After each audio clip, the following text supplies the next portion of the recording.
کاٹو تو لہو نہیں بدن میں، جانے کیا ہو گیا مجھے کہ ہر وقت کھوئی کھوئی سی رہنے لگی۔ 1 مہینہ ایسے گزر گیا، تیاریاں مکمل ہو گئی تھی۔ اس دوران میرا BA کا رزلٹ آ گیا، جبکہ انوشے جو میری کلاس فیلو بھی تھی وہ 2nd اور میں نے 1st پوزیشن لی تھی۔ مجھے کوئی خاص خوشی نہ ہوئی، لیکن جب انوشے نے رزلٹ دیکھا تو کہنے لگی، دیکھو میں ایک بار پھر تم سے 1 قدم پیچھے رہ گئی۔ یہ بات اس نے کچھ اس طرح سے کہی کہ مجھے افسوس ہوا کہ میں بہت غلط کر رہی ہوں۔ مجھے ذیشان سے شادی نہیں کرنی چاہیے۔ سوچتے سوچتے شادی میں 2 دن رہ گئے۔ بالآخر میں نے فیصلہ کر لیا۔ رات 8 بجے کے قریب میں نے ذیشان کو چھت پر بلایا اور کہہ دیا، دیکھو شانی، میری بات غور سے سنو۔ انوشے تم سے پیار کرتی ہے۔ کیا کہہ رہی ہو تم؟ انوشے مجھ سے؟ اس نے پریشان ہو کر میری طرف دیکھا۔ ہاں تم سے، میں نے جواب دیا۔ وہ بچپن سے تم سے محبت کرتی ہے، اور میں یہ جانتے ہوئے بھی کہ وہ تم سے محبت کرتی ہے کیسے شادی کر سکتی ہوں تم سے؟ لیکن ہو بھی کیا سکتا ہے، میں تو تم سے محبت کرتا ہوں، وہ بھی بچپن سے۔ ذیشان نے کندھے اچکاتے ہوئے کہا، میں نہیں جانتی، وہ میری پیاری دوست ہے۔ اس 1 ماہ میں اس نے مجھ سے صرف 3 بار بات کی ہے، وہ جو 1 منٹ مجھ سے دور نہ رہتی تھی۔ میں نے اسے کھو دیا ہے شان، اور شاید بہت کچھ کھو دیا ہے میں نے کھوئے کھوئے انداز میں کہا۔ ذیشان نے سوالیہ نظروں سے میری طرف دیکھا۔ اب کچھ کرو شان، میں کچھ نہیں کر سکتا۔ اب شادی میں 2 دن رہتے ہیں، میں کیا کروں؟ اور ویسے بھی میں اس سے پیار نہیں کرتا، میری نظریں تو ہمیشہ تم پر لگی تھی۔ اس نے میرا ہاتھ پکڑنا چاہا، تبھی میں تیزی سے نیچے جانے کو مڑی۔ کیا دیکھتی ہو انوشے؟ زینے میں کھڑی میری باتیں سن رہی ہے۔ میرے تو ہاتھ پاؤں پھول گئے۔ تم کیا سمجھتی ہو میں اس کا ہرات میں دیا پیار لے لوں گی؟ ہرگز نہیں۔ جب وہ مجھ سے پیار ہی نہیں کرتا تو کیا فائدہ؟ میں جب کبھی اس کی آنکھوں میں دیکھوں گی، مجھے تم نظر آؤ گی۔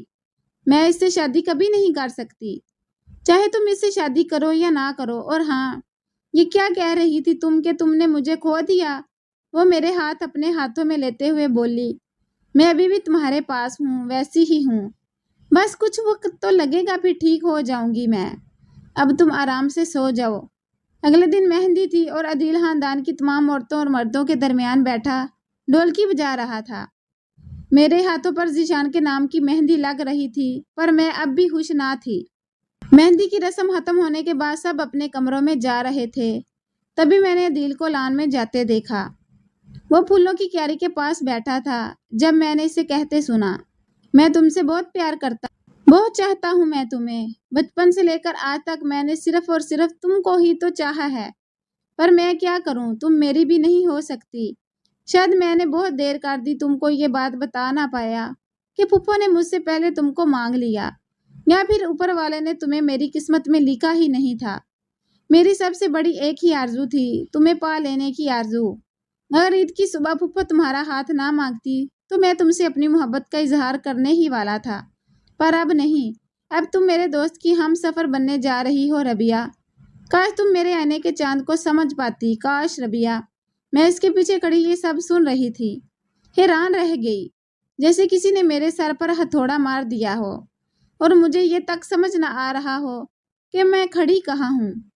میں اس وقت اپنے آپ کو دنیا کی بے وقوف ترین لڑکی سمجھ رہی تھی۔ خاموشی سے اس کو مخاطب کیے بغیر میں اپنے کمرے میں چلی آئی۔ تب میں سوچ رہی تھی، کیا میں بھی عدیل سے محبت کرتی ہوں یا نہیں؟ شاید ایسا ہی تھا۔ میں اسے 2 منٹ کے لیے بھی اپنی نظروں سے اوجھل دیکھتی تو دل میں بے چینی ہونے لگتی۔ صبح سویرے کبھی اس کا چہرہ نہ دیکھ لیتی تو یوں لگتا کہ دن اچھا نہیں گزرے گا۔ تو یہ سب کیا ہے؟ آخر محبت ہی تھی نا۔ سوچوں میں تھی کہ اب کیا کروں۔ اچانک ذہن میں ایک خیال آیا اور اٹھ کھڑی ہوئی۔ یہ بھی نہ دیکھا کہ رات کے 2 بج رہے ہیں۔ امی بابا کے کمرے پر دستک دی۔ اس وقت کون ہے؟ امی نے کہا۔ میں ہوں ربیہ، دروازہ کھولیے۔ خیر تو ہے بیٹا؟ امی نے گھبرا کر دروازہ کھول دیا۔ میں نے والدین کو ساری الجھن بتا کر حقیقت سے آگاہ کر دیا۔ امی بابا دونوں ہی پریشان ہو گئے۔ یہ کیا کہہ رہی ہو ربیہ بیٹی؟ میں ٹھیک کہہ رہی ہوں، پلیز آپ لوگ کچھ کریں، جو جس کو پسند کرے اس کی شادی اس سے ہونی چاہیے۔ انوشے ذیشان کو اور عدیل مجھے۔ اس سے آگے نہ بول سکی۔ اچھا تم اب سو جاؤ، صبح بات کریں گے۔ لیکن نیند کہاں، صبح تک کے 4 گھنٹے میں نے کانٹوں پر جا کر گزارے۔ صبح ہی بابا نے ساری حقیقت دادی اور پھپھو کے سامنے رکھ دی۔ انہوں نے پھر شان کو بلایا اور سمجھایا۔ تب اس نے کہا، ٹھیک ہے، آپ لوگ ربیہ اور عدیل کی شادی کر دیں، اگر ربیہ بھی یہی چاہتی ہے۔ یہ کہہ کر وہ کمرے سے نکل گیا۔ ربیہ ہو کہ انوشے ہو، میرے لیے تو دونوں برابر ہیں، پھپھو نے افسردگی سے کہا۔ ذیشان نے عدیل کو فون کیا، کہاں ہو؟ مارکیٹ میں کچھ لینا تھا مجھے۔ اچھا تو پھر جلدی گھر پہنچو، اور ہاں اپنے سائز کی شیروانی بھی لیتے آنا۔ ارے یہ کیا کہہ رہے ہو تم؟ میں تمہاری شادی پر شیروانی پہن کر کیا کروں گا؟ ویسے بھی بہت اچھا کرتا لے چکا ہوں۔ میری نہیں بیوقوف، تمہاری شادی کی بات کر رہا ہوں۔ کیا مطلب یار؟ کھل کر بتاؤ، میں سمجھا نہیں۔ وہ الجھ گیا۔ تم جیسا احمق میں نے نہیں دیکھا یار۔ تم ربیہ سے شادی چاہتے تھے اور ایک بار بھی اسے یا مجھے اشارتاً بھی نہ کہا۔ اب ہم کو خواب تو نہیں آتا کہ تم کیا چاہتے ہو، تمہارے دل میں کیا ہے؟ یار تم کو غلط فہمی ہوئی ہے۔ ربیہ نے مجھے کبھی نہیں کہا کہ وہ مجھ سے شادی کرنا چاہتی ہے۔ ایسا کہنا نہیں پڑتا، صرف محسوس کرنا پڑتا ہے۔ تم لڑکے ہو کر اسے دل کی بات نہ کر سکے، وہ تو پھر لڑکی ہے۔ اب اتنے مہمان نہ بنو کہ ہمارے لیے قربانی دے کر مجھے ولن ہی بنا دو۔ بس اور کوئی بات نہیں کرنی، بس شیروانی لے لو اور یہ لو ربیہ سے خود بات کر لو۔ آئینہ دے دیا اور سمجھایا، نہیں کہ آخر یہ چاند کا معاملہ کیا ہے؟ میں ساری رات چاند رات سوتی رہی کہ یہ چاند کا معاملہ کیا ہے۔ سوچا صبح تم سے پوچھوں گی، تم تو جانتے ہو کہ میں ازل کی بیوقوف ہوں، اور صبح تو گھر کا نقشہ ہی بدلا ہوا تھا۔